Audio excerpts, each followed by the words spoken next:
My name is Prudencia Lambey, McKoy, but most people know me, especially from my little village of Siene Bight, where I was born and raised.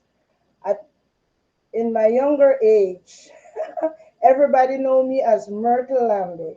But like every Belizean, you have the experience that when you finally get to know your identity by going to the registry to get your passport, do other activity, you find that your name is not your name.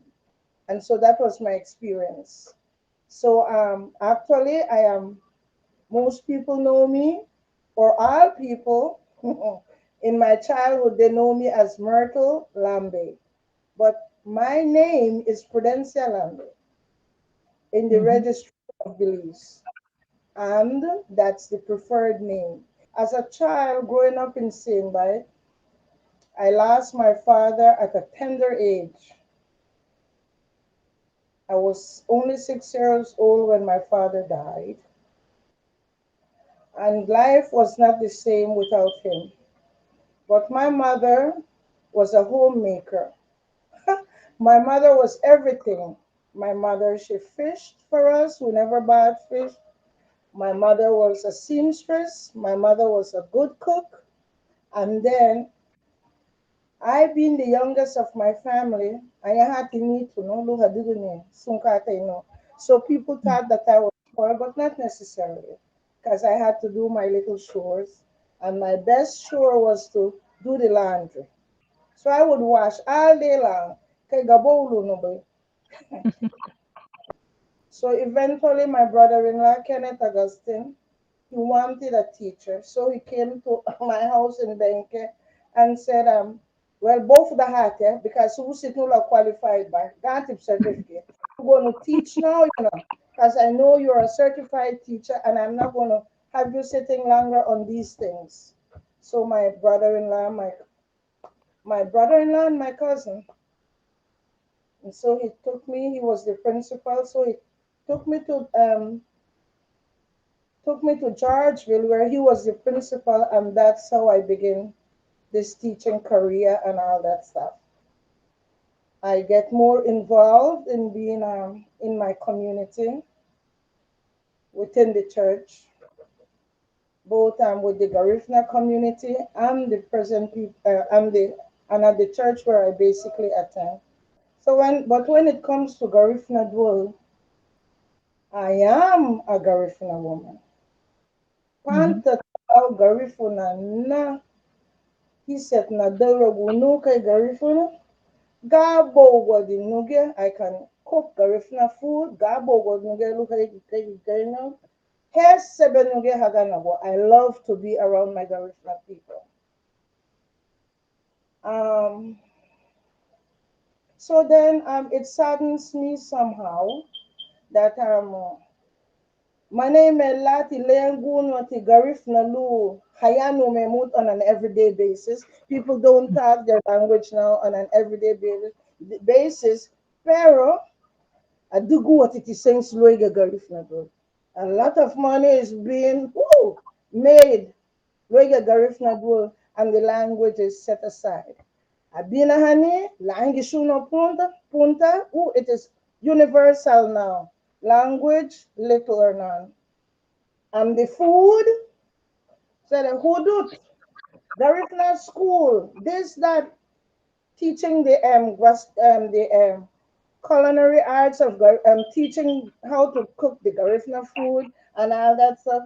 And oh Allah, I hope that when those classes are being, even those Busila and all of, it's not all Garifuna who attend those classes, but in between to show that you are proud of who you are, like how I'm speaking now. I cannot really do this dash without natural Unila Musu Garifuna, without putting a little Garifuna girl in there, because that's my identity. And see that keep the Garifuna language alive, and see that it is something to be proud of. Um, that when you are a Garifuna person, know what you're doing with who you are. It's good to make money, but people are known by their language. People are known by their tongue.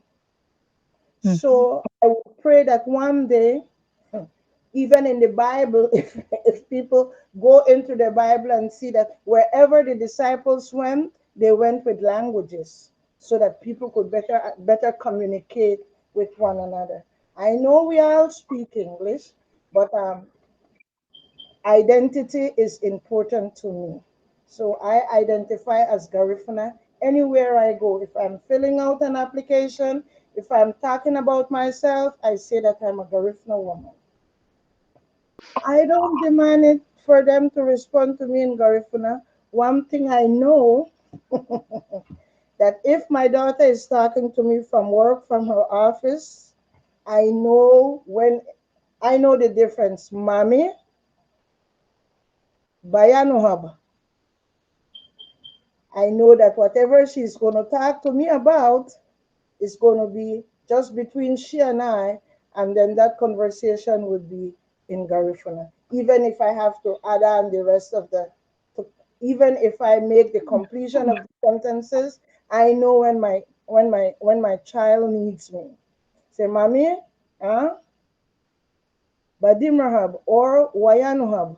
Or if I ask her something and then she doesn't know it, Masubu Shutige no mami to get me. So my daughter does understand the Garifuna language well, and she knows how to converse with me personally, especially when she's at work in Garifuna.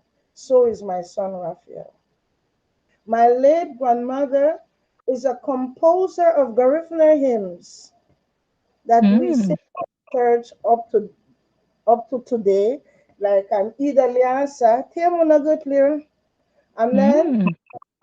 my grandmother, Ida Liasa, is a very popular hymn, especially at funerals. And then I have heard it as a dance, like a soca, and O Maria, Gumfuli too, and all those things. So my grandmother composed 17 hymns for our Wow. Garissa community. And I was raised up in a very Garifuna family. How do we get to know things? We seek for knowledge, right? And then everything is now education, education. Um, I see now when jobs are being advertised, it's you get a job quicker if you speak more than one language.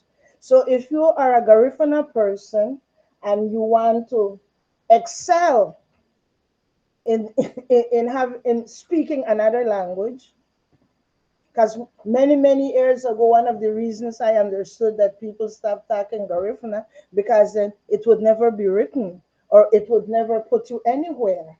But that culture have proven so many people wrong that that's not the case now. Many people, even those who are not Garifuna, are anxious to learn that language because they love the culture. They see how rich is it. So people just need to educate yourself, just like how you study to get your degrees. Just like that, you could study to learn another language. Because I speak English, I speak the Belize Creole, and then I speak Spanish. And Spanish, I just learned it in my travels and where I live in Orange Walk and stuff like that. So it's all about interest dash. When you're interested in something and you want something, you work on getting something done. Mhm.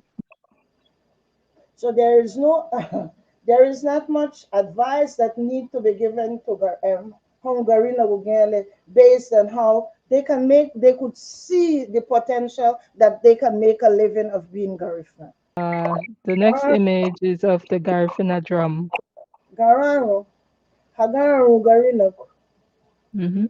Oh, And how beautiful music. Libime Salabina Hono Lao Hagaro Garina Go. Abina Hawaii Lao. Bolaya Wahari Wong. Ulige Aguye Wong. Ulige Ugundani Wong. And the Garifuna drums. Huh. Those drums, wherever you hear it, whenever you hear it, wherever, however, it just brings chills to you because Sugarino, They all Garinagu people understand their drums because the drums for us speaks its own language and it also asks you to move in different ways. So Hagaru Garinagu, ah, awo hati hon laburie, ayanu halige hon Garinagu, ulige ugunda ni, sibigo gdele bura, gagu ya gwagu de lab. So Hagaru Garinagu.